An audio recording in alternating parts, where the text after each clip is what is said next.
Halo brother, kali ini aku pengen cerita lagi mengenai update terbaru dari iOS 16.1 untuk versi beta kedua. Beta kedua ini bawa sedikit perbedaan yang menurut sebagian orang, bahkan menurut aku pribadi justru hal yang positif. Dan juga ada perbaikan-perbaikan bugs yang terjadi di iOS 16.1 beta pertama. Oke, sebelum kita ngulas lebih jauh, kita cek dulu build number dan size update-nya kayak biasa. Kita mulai dari size update dulu. Untuk iPhone XR, size update-nya lumayan agak gede di 460-an MB.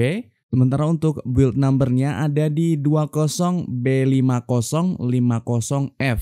Nah, sebelum lebih jauh, mungkin ada beberapa orang bahkan di kolom komentar masih ada yang bertanya, "Kak, kenapa iPhone aku belum dapat update iOS 16.1? Sebagai informasi aja, iOS 16.1 yang mendapat update hanya untuk iPhone yang menginstal profile beta. Jadi untuk resminya memang belum dirilis oleh Apple secara umum kepada publik kepada seluruh iPhone yang support iOS 16.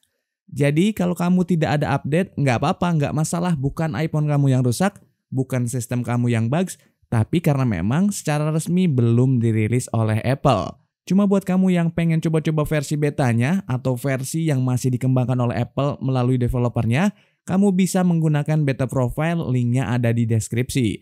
Kamu tinggal download dan install aja. Oke, udah mulai paham kan sampai di sini? Jadi intinya beta version adalah software yang masih diramu, diracik, dicoba oleh Apple untuk bersiap-siap dilempar kepada publik.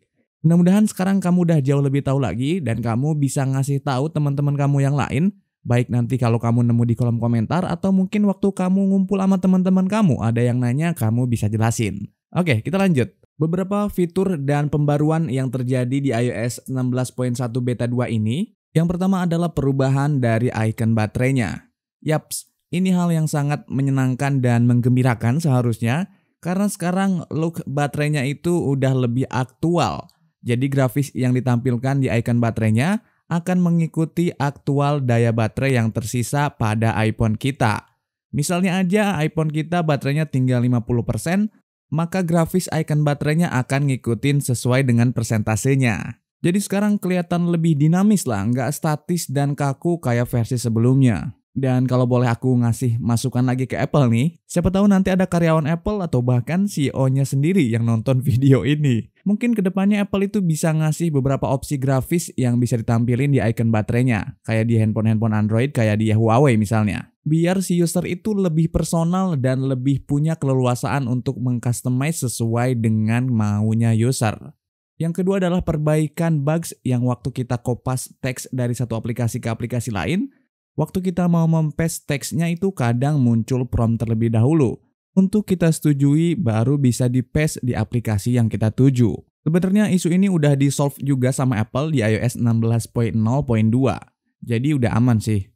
Lanjut di poin yang ketiga, kalau kemarin waktu kita kirim foto lewat WhatsApp, baik itu WhatsApp biasa maupun WhatsApp bisnis, selalu gagal waktu kita upload fotonya, untuk kali ini udah dirapihin sama Apple. Jadi kalau kita mau ngirim file berupa foto ke teman kita lewat WhatsApp ataupun WhatsApp bisnis, kita langsung aja kirim kayak biasa, udah lancar, normal, dan tanpa kendala. Aspek lain yang dibenerin sama Apple adalah lock screen. Jadi di iOS sebelumnya, waktu kita men-charge, mengkoneksikan kabel power ke iPhone, nggak muncul icon chargingnya dalam posisi lock screen. Tapi untuk iOS 16.1 beta 2 ini udah normal. Waktu kita koneksikan kabel powernya langsung muncul icon menandakan bahwa iPhone-nya dalam proses charging dan power yang dimasukkan sudah mulai connect. Lanjut ke poin berikutnya yang juga merupakan pembaruan yang terjadi di iOS 16.1 beta 2 ini adalah di fitur Share Library. Jadi waktu kita mengaktifkan sharing library dan kita sharing from kamera dan kita melakukan setup secara share manually, maka otomatis di menu photos kita, waktu kita klik milih salah satu foto, ada menu atau ada opsi untuk move to share library. Jadi kamu tinggal dipilih-pilih aja foto mana aja yang pengen kamu share melalui share library secara manual. Tentu fitur ini bakal enak banget kita pakai dan mempermudah kita kalau mau memilih secara random foto-foto yang akan kita share ke folder share library nantinya. Perbaikan terakhir yang nggak kalah penting adalah di aspek GPS atau pada aplikasi Kompas. Di beberapa case kejadiannya yaitu arahnya atau navigasinya itu error, nggak sesuai dengan yang seharusnya. Tapi kali ini Apple udah ngebenahin sehingga GPS-nya udah memiliki tingkat akurasi yang sesuai dengan yang seharusnya. Jadi nggak bakal nyasar-nyasar lagi kalau kita pakai GPS, pakai kompas dari iPhone. Kalau sebelumnya ada sudut yang kurang sesuai, agak sedikit melenceng dari yang seharusnya, tapi sekarang udah rapi dan udah normal lagi. Nah, hal lain yang juga aku pengen share ke kamu semua, proses chargingnya aku ngerasa sedikit agak lebih ngebut di iOS 16.1 beta 2 ini. Walaupun memang dengan resiko iPhone-nya agak sedikit lebih panas daripada biasanya. Sementara untuk daya tahan baterai aku belum merasakan baterai atau perubahan-perubahan yang signifikan, relatif sama aja. Aku dapat dari 100% ke sekitar 30%-an, dapat sekitar 4 jam kurang. Ya kurang lebih 4 jam lah. Jadi masih tergolong oke, aman dan normal sih. Lalu untuk urusan performance, hasil tes yang digunakan kayak biasa aku pakai Geekbench. Untuk single core-nya itu meningkat 1 poin jadi 1103 yang sebelumnya cuma 1102. Sementara multicore-nya itu ada penurunan. Dari 2535 kalau sekarang cuma dapat 2478. Begitu juga hasil tes dari GPU-nya agak sedikit menurun dari 5496 menurun 50 poin jadi 5446.